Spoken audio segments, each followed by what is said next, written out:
rahmatipun disaged Kanjeng Nabi Muhammad sallallahu alaihi wasallam sedaya menika saged kagelar insyaallah kanthi sae kanthi permono. Nabi Adam kang mongko wiwitan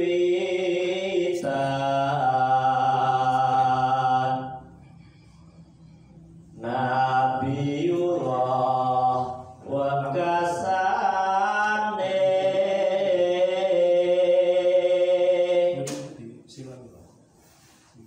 dadah yen pinetung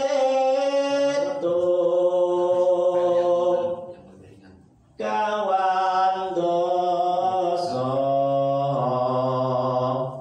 lan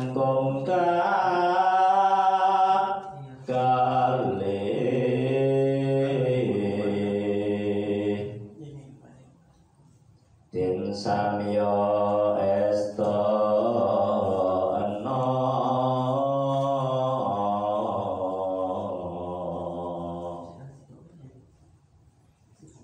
kubun ala badakhir sudah kamu kubun ala badakhir paku alam ala badakhir mampun koro ala badakhir wa usuli kuburih madwati mamnai mubanati madriyati majmain temela rohiki kiai juru martani kiai Banjawi wa kiai Muhammad Kategan wa panambah Juminah wa panambah Simoratu wa usuli kuburih madwati mamnai mubanati madriyati majmain temela ila jami'a uliya ilah ladina sanatakallamu bihim wa jami'a ulailah bi jajaran wa jami'i man yuqbalu fi maqbarati pasaran jajaran wa ila jami'i sa'irul jibal wal bihar wal anhar wa man asya biha minal jinni wal insi wal ahsyabi wal ahjari wa jami'i makhluqatillah mi telatah mataram ya kalbah diningrat anallah hayata wasyahum birahmah al-maghfirah wa itu alaina min barakati wa sirari wa anwarin wa alim karamatihim mana bahagia di dunia wa dunia wal akhirah wa anallah hayutimu lana wa lahum musihah wal afiyah wa salamah wa anallah yubariku lana wa lahum wa yusallimuna wa yusallimuhum wa yadfa'u anna wa yadfa'u anhumul bala wal waba wal bala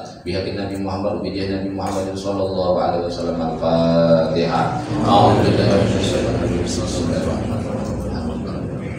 Ar-Rahmanir-Rahim ya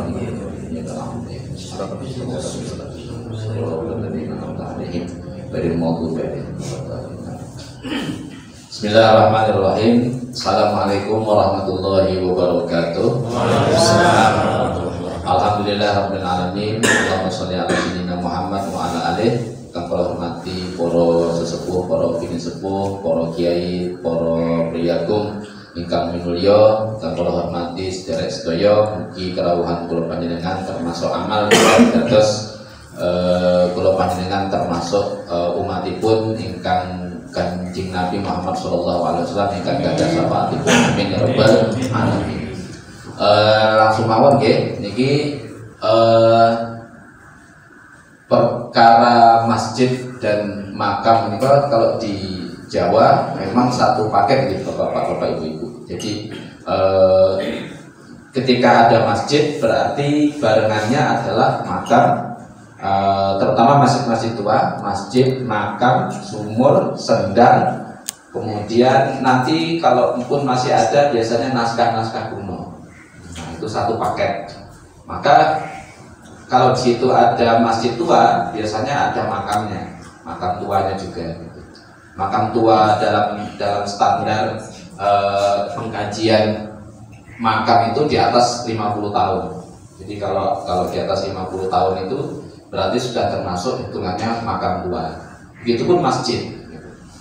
Nah, ada satu masjid kalau panjenengan tindak ke Jejeran, nyate Kelatak Pak Pong atau nyate yang lain-lain, itu nanti ada desa namanya Jejeran, sebuah desa yang sampai hari ini kalau di Jogja dianggap sebagai desa santri, karena di situ kalau diukur dari Keraton Mataram Islam zaman Sultan Agung, jaraknya hanya kira-kira 1 kilo 2 kilo. Keraton Kerto itu kalau diukur dari Keraton ke Jejeran itu paling cuma sekitar 1 kilo 2 kilo. Jadi lokasi ini yang akan kita bicarakan ini adalah lokasi Jeron Beteng. Jadi di dalam beteng Keraton Sultan Agung. Meskipun jejak-jejak betengnya mungkin hari ini kalau dilacak sudah tidak ketemu, Nah, yang ketemu makam-makamnya, masjid-masjidnya. Nah, sebelum masuk ke masjid ini beberapa ini overview-nya. Overview-nya adalah kita bisa melihat ada Sabto Mandala Serawung atau 7 tempat pergaulan sosial orang-orang di Jawa ya, yang dalam masyarakat Jawa ini nanti dikonsepsikan yang kami tahu, yang kami dapat sumbernya dari Kiai Juru Makpani. Siswa seorang guru. Nggih. Ketua Sindoro Sora dulu. Nggih. Biasa kalau saya ngisi makam-makam masih seret gitu nih. Nah ini mati. Masih penting kalau cepat Pak Jadul listriknya yang mati. Juga listriknya mati. Sampai jam 12 malam baru bisa nyala. Nah, jadi ini ada 7 tempat. Yang pertama apa? Yang pertama omah atau rumah.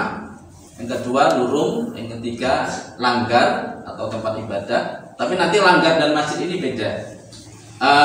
Datos kita mengatakan nggih. Jadi di setiap desa itu nanti masjidnya hanya 1 dan itu kecil. Tetapi langgarnya di setiap pojok, setiap kiblat papat itu nanti ada langgar satu-satu. Konsepnya sampai hari ini masih begitu. Mengapa demikian? Nah, ini langgar-langgar ini adalah tempat orang-orang anak-anak ngaji, belajar bab bersuci, belajar alif bata, sampai belajar mandi wajib, semuanya di situ. Masjid itu hanya diisi oleh orang-orang yang kira-kira 40 orang yang sudah selesai ngurusi dunia. Jadi kira-kira kalau takbir Allahu Akbar itu sudah nggak ingat Tokped sama Shopee itu. Nah, kalau kita kan begitu Allahu Akbar kan sana kemari, selesainya mesti pas salam. Nah, gitu. Kalau salam mesti nggak jalan-jalan lagi itu biasanya. Nah itu nanti yang masih jalan-jalan itu nanti dilanggar sholatnya. Nah, yang masuk masjid itu orang-orang yang kira-kira jumlahnya 40. Setiap tempat nanti ada 40. Mereka inilah yang menanggung, nyuwunkan kepada Gusti Allah diampuni dosa-dosa orang-orang yang belum bisa yang otaknya masih kemana-mana ini tadi. Ini konsepnya kalau di sini karena imam, jadi imam itu menanggung Fatihah makmumnya. Sehingga kalau di kita wali-wali di Jawa itu menanggung apa ya, gimana ngomongkannya ya Mas, agak susah ya. Nanti bid'ah soalnya. Jadi menanggung dosa-dosa orang yang belum bisa masuk masjid, yang masih sabung ayam, masih judi, masih mau limo, itu dibiarkan. Nanti kalau sudah waktunya baru ditarik. Persis ceritanya Kanjeng Sunan Bonang ketemu Kanjeng Sunan Kali di hutan.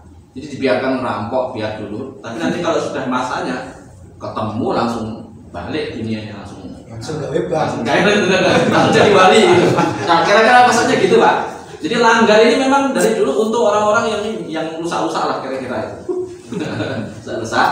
Nanti kalau udah selesai semua proses, kalau dalam bahasa kita suluknya udah selesai, nanti baru mereka diajak masuk masjid. Jadi mau gantikan 40 tadi, nanti kalau 40 selesai nanti 41 masuk, jadi tetap 40 gitu kira-kira. Nah, sehingga masjid-masjid di Jawa itu di kampung-kampung itu kecil, tidak besar-besar. Karena apa ya? Karena itu orang-orang khusus yang masuknya. Nah, termasuk di jalan ini nanti masjidnya itu sampai hari ini anak-anak kecil yang belum sunat tidak boleh masuk situ, masuk dalam masjid, hanya diserambi tok. Jadi sisa-sisa yang masih ada.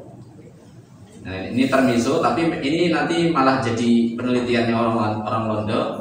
Begitu datang ke sini, melihat ada orang yang nggak pernah ke masjid, nongkrongnya cuma di langgar, langsung wah ini abangan ini. Nah itu langsung. Jadi buat tesis abangan santri priai gitu.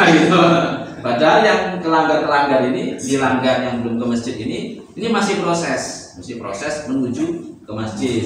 Nah datanglah di podcast, wah tahu nih masjid ini pasti abangan ini. Nah terus gaweannya selapukan terus baca. Itu ya Pak. Jadi ada dunia jembar, dunia luas, toh atau mata air, sendang, kemudian yang ketujuh sarean.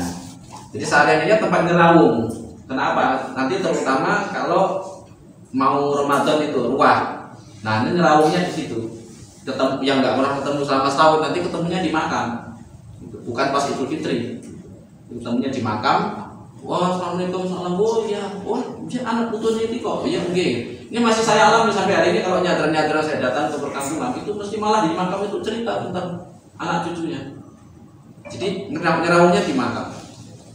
Kalau sekarang makam justru tidak dipakai ngerawung.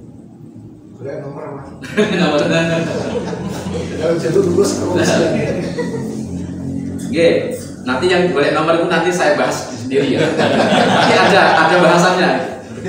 Bagian dari fisika itu. Ada fisika. Itu belajar matematika itu.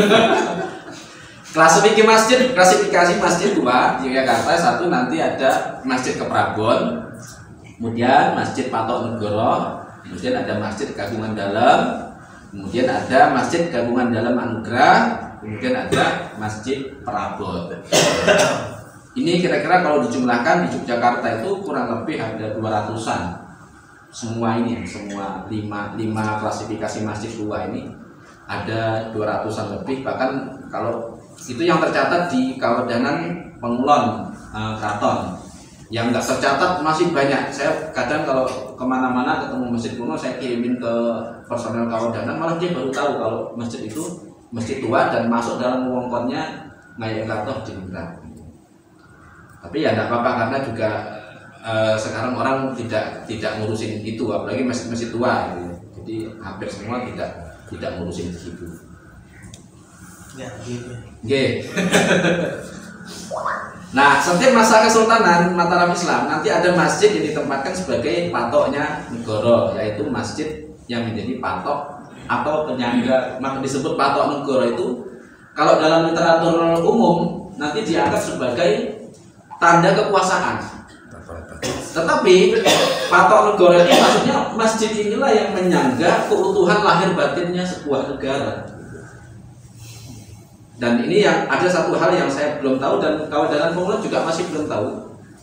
Masjid-masjid patok negara itu syaratnya harus di seberang kali. Bisa ini mulai dari yang Dongkelan, kemudian Kloso Kuning, Babadan, Melangi itu harus seberang kali. Tidak boleh berada di satu area yang di dalam kali gitu kira-kira. Nah, Kawedanan Pengulon juga belum tahu sampai ini alasannya apa. Nah, sehingga ini nanti disalahpahami oleh kajian umum, terutama nanti kajian politik menganggap Masjid Patok Negoro ini sebagai apa? Batas wilayah kekuasaan. Ini sempit sekali pandangan ini. Sehingga masjid-masjid ini nanti tidak dipandang sebagai sarana tolak bala. Jadi kalau ketika saya ke masjid-masjid ini ketemu nomenklatur Patok Negoro itu udah kita sebagai orang Muslim di Jawa santai aja. Oh ya udah, berarti negara ini jadi utuh gara-gara orang sholat di sini. Jadi azan yang dikumandangkan di Patok Negoro, sholawatan yang dikumandangkan di Patok Negoro, sholat yang dilaksanakan di Patok Negoro itu wes fungsinya sebagai tolak bala. Gitu. Salah satu wenunya ya, salah satu pemaknaan yang tidak mungkin dibaca orang hari ini. Jadi setiap arah mata angin, timur, barat, utara, selatan, tengah. Jadi kiblat papat, nah kelima pancernya itu adalah masjid. Dan pola kiblat papat kelima pancer ini di desa-desa di Jawa, terutama di Jogja, masih kita temukan di desa-desa yang masih memuat alam pikiran kiblat papat kelima pancer. Pancernya masjid, nanti baru sekelilingnya rumah. Gitu. Di desa mertua saya di Karanggawang Kulon Tempel Mororejo itu masjidnya di tengah, padahal masjid itu dibangun tahun 80. Jadi masjidnya di tengah, rumah kiainya mesti di utara. Rumah kiainya di utara, nanti sekeliling-sekelilingnya baru rumah penduduk jamaah. Terus mengikuti nalar kiblat papat. Kalau di belakangnya ada rumah, terus mengikuti nalar begitu, terus lagi ke sana. Jadi konsepnya kalau jenengan melihat Borobudur, ya ini konsepnya dari dulu terus kesinambungan, kontinuasi. Sehingga dari sini kita memahami bahwa pancernya orang Jawa itu masjid ketika dalam tatanan sosial gitu. Pancernya masjid, baru kemudian pindah ke rumah gitu. Rumah kiainya nanti di utara. Begitupun nanti di pondok-pondok pesantren kuno, pondok-pondok pesantren tua itu nanti juga masjidnya di tengah, rumah kiainya nanti di utara. Kenapa kok di utara? Ya karena kalau di tatanan kiblat papat kan nanti yang utara itu Wisnu. Nah, jadi yang menjaga tatanan, memelihara, merahmati itu nanti di utara. Jadi kiainya ini adalah wisnunya di situ kira-kira. Oke, baik. Ini salah satu contoh masjid gede Kauman, tempat dilaksanakannya dalam istilah yang saya temukan dari kawasan pengulang itu Al-Mahkamah Al-Kabirah. Jadi Supreme Court dalam bahasa Inggrisnya, pengadilan tinggi. Pengadilan tinggi untuk nanti yang dikenal kalau orang Jawa nyebutnya pengadilan Surambi, karena dilaksanakan di pengadilan pengadilannya dilaksanakan di Serambi Masjid. Foto KTLV tahun 1800 sekian itu masih ada koleksi yang jadi hakimnya itu KPH Jafar Murad, Mas Herman, yang makamnya yang nanti menghimpun primbon-primbon itu. Jadi beliau ini hakimnya yang menjadi hakim menyelesaikan masalah-masalah mulai talak, warisan, hukum, macam-macamnya itu. Nanti di pengadilan inilah ditentukan standarnya apa. Nah ini standarnya, nanti ada namanya kitab Angger-Angger, disusun secara bersama oleh kedua kesultanan untuk memenuhi kebutuhan keraton akan pelaksanaan hukum Islam di wilayahnya. Tapi menurut saya nomenklatur hukum Islam ini jangan bayangkan kayak hukum Islam yang dituntut oleh orang-orang hari ini, Jadi enggak beda, nalarnya beda. Beda dengan kompilasi. Beda sama kompilasi, dan beda sama tuntutan penegakan syariat Islam, beda. Ini tidak begitu. Karena apa? Ini narasi ini nanti dibawa oleh dulur-dulur kita yang dulu mendakwahkan Ikhwanul Muslimin, sekarang mereka mendakwahkan Islam Wali Songo pakai narasi seperti ini untuk menyatakan bahwa syariat Islam dulu diterapkan di sini. Padahal yang dimaksud bukan syariat Islam itu, bukan itu gitu. Ini ada nanti namanya kitab Angger-Angger.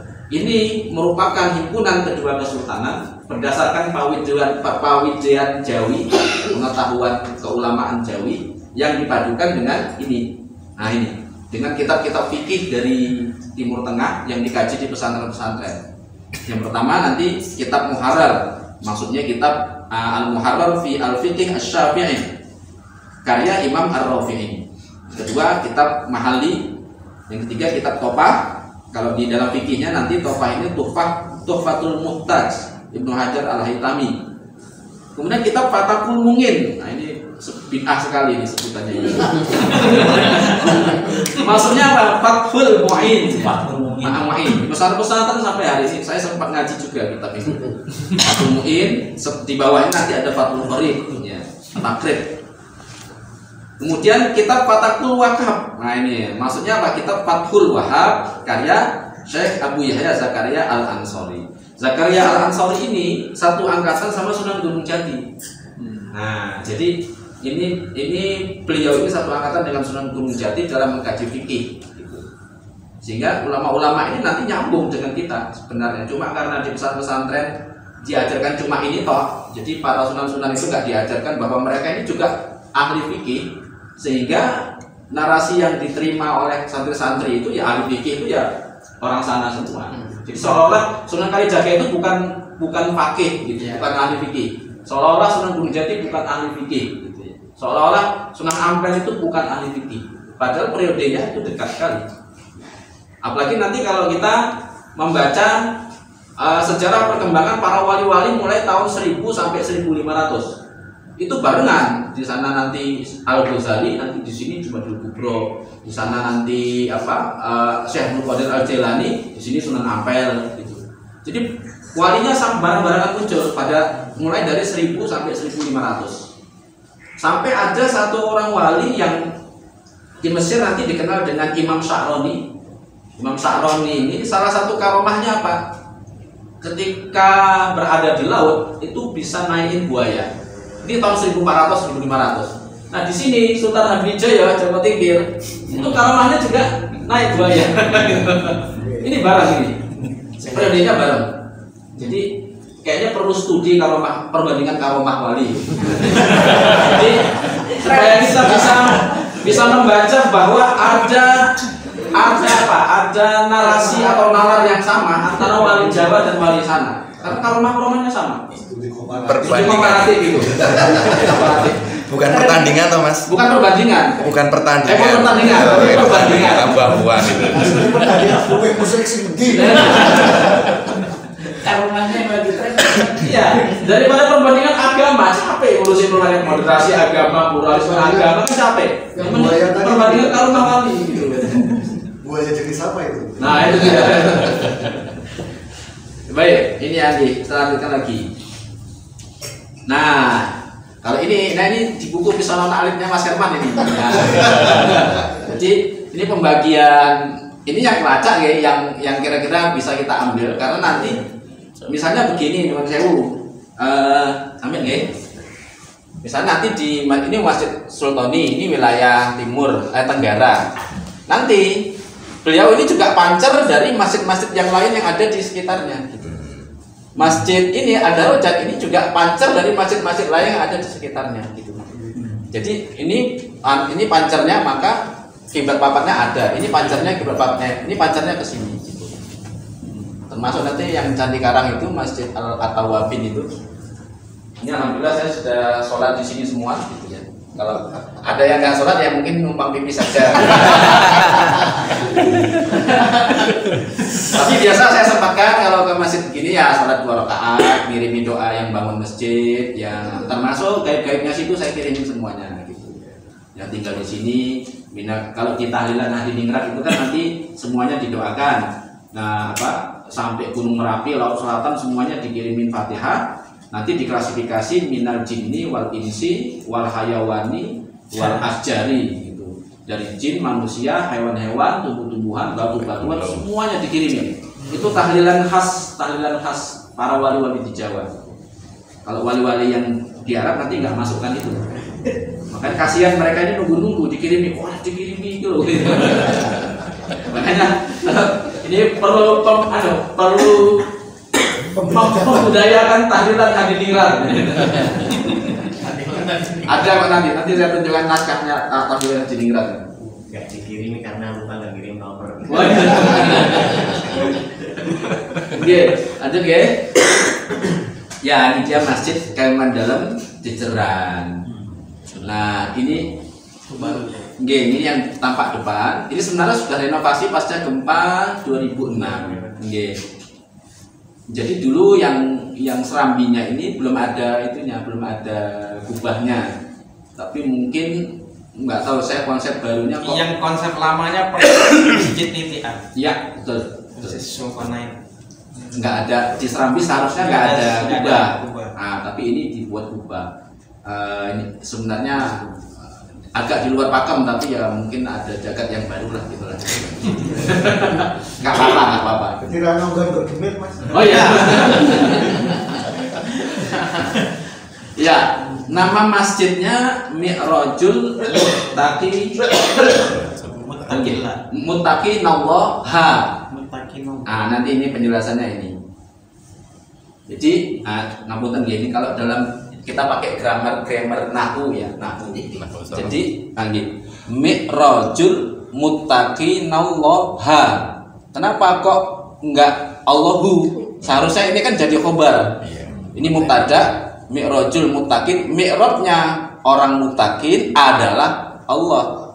Tetapi di sini ternyata Allah ini menjadi maf'ul atau predikat. Menjadi objek ya, objek. Jadi mi'raj ini berarti ini fungsinya fa'il. Jadi masjid ini Mi'rajul Muttaqin. Jadi ini bukan kata benda, tetapi ini kata kerja. Jadi kenapa ini ha? Ini kalau dia jadi fathah, jadi ha ini mengkonsekuensikan bahwa ini bukan kata benda, tetapi kata kerja. Jadi mi'rajnya orang muttaqin itu adalah Allah. Gitu. Gila ini konsepnya. Saya ketika orang-orang mungkin nggak tahu ini, ya biasa aja. Tapi saya begitu melihat ini fathah, wah. Ini kalau H konsekuensinya memang masjidnya bukan sekedar noun dalam bahasa Inggris, bukan kata benda, tapi kata kerja. Jeren ya, kata kita kerjakan. Dan ini yang nggak dipahami oleh orang-orang kalau kesini, wah aja foto-foto gitu. Padahal konsekuensinya masuk ini yang menuju kepada Allah gitu. angel dadi wong Jawa. Nah, baik. Jadi mi'rajul muttaqin Allah. Kalau dibahasakan dengan tata bahasa yang standar, bukan fa'il atau kata kerja tadi, mi'rajnya orang-orang bertakwa adalah Allah. Jadi Kata kerja, berarti itu Allah yang menarik gitu. Allah jadi tujuan. Bukan Allah yang bekerja menarik. Bukan. Kalau Allah bekerja kan Allah fa'ilnya. Jadi ini tumpeng lah, tumuju impengnya. gitu. Jadi yang dituju adalah Allah. Jadi yang dimaksudkan dalam mi'raj itu adalah Gusti Allah. Ini dalamnya Mesir ya Mas? Dalamnya Mas. Nggih. Ini sebenarnya ini dulu yang asli nggih. Ini Mas. Bisa. Mana? Gini ya. Ayah baik. Wah ini. Wah, bisa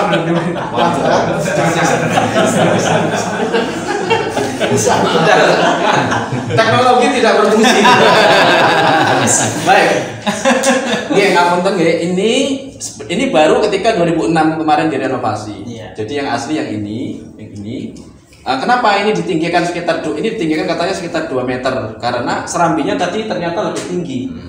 Jadi nggak boleh serambi lebih tinggi daripada ruang utama. Maka ini ditinggikan, tapi tetap dengan mempertahankan pola kiblat papat. Gitu. Nah, konsekuensinya apa? Konsekuensinya berarti mi'raj itu berhubungan dengan pola nyeraungnya manusia pada kiblat papat. Sehingga nggak mungkin mi'raj kalau kiblat empatnya itu belum jelas. Konsekuensinya kan begitu. Konsekuensi pemaknaan yang barangkali yang membuat juga mungkin nggak tahu. Nah, ini di bagian dalam. Cuma yang disayangkan jamaah putri ini, jamaah ibu-ibu ini kok diletakkan di sini. Nah, seharusnya di sini di selatan atau di utara sini, namanya Pawestren atau Palestren. Kalau di pelosok kuning namanya Palestren. Jadi konsep masjid gini, saya sering kadang ngomong dengan para aktivis gender. Mereka kan ingin kesetaraan laki-laki dan perempuan.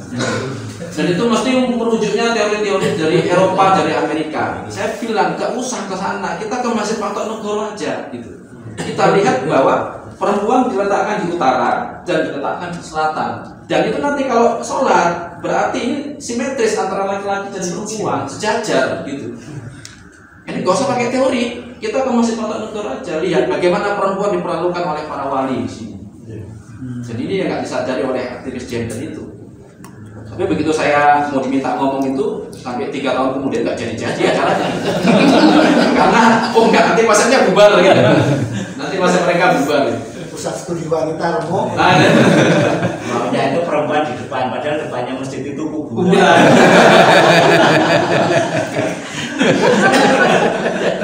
Saya bilang, wah ini akibat terlalu banyak baca teorinya Aminah Wadul.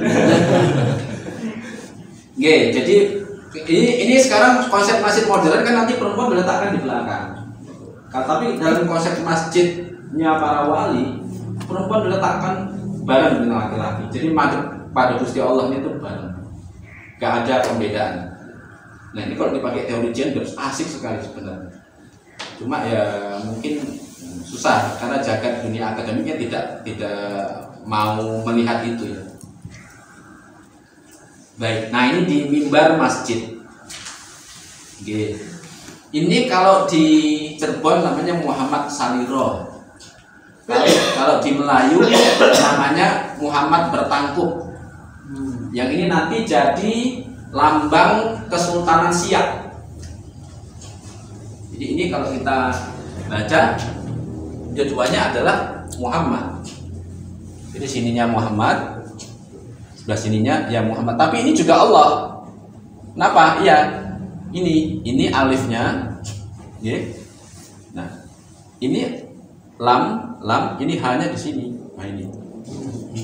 Jadi ini ya Allah, ini ya Muhammad. Tapi yang kelihatan Muhammad, kenapa? Maksudnya apa?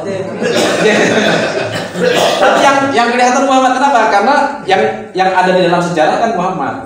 Gusti Allah tidak ada dalam sejarah. Maka yang kelihatan Muhammadnya. Tapi sebenarnya ini juga Allah ya Muhammad gitu. Kenapa? Ini alifnya gitu. Ini alif merah. Yang hanya berani menyebut sejarah itu hanya Muhammad. Nah ya, sehingga ini Muhammad. Ini tulisannya Masya Allahu kana. Apa-apa yang dikehendaki oleh Gusti Allah itu akan jadi. Akan terjadi. Okay. Nah ini di sininya, ini sengkalannya ini di sini. Jumadil Akhir kaping 6 tahunnya 1331 Hijriah. Jadi Masehinya kira-kira 1830 atau 1840-an ya.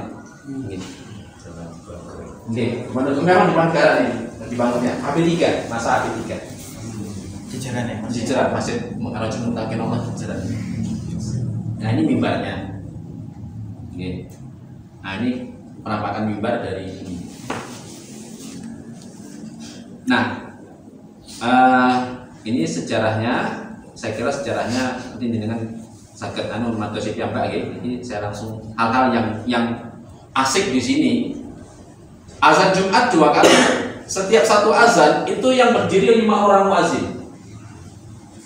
Jadi azannya langsung 5 orang yang berdiri.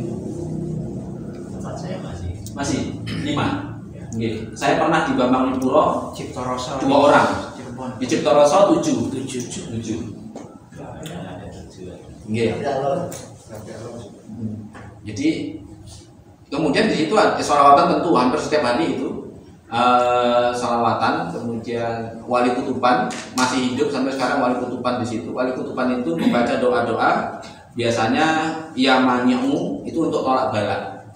Keliling kampung di setiap pojok-pojok nanti azan, iqomat, kemudian membaca Asmaul Husna ya mani'u ya mani'u ya mani'u, itu biasanya untuk tolak bala dan ditutup dengan doa kunut. Nah, termasuk nanti di primbon-primbon itu doa kunut doa tolak balanya orang Jawa itu doa kunut. Nah,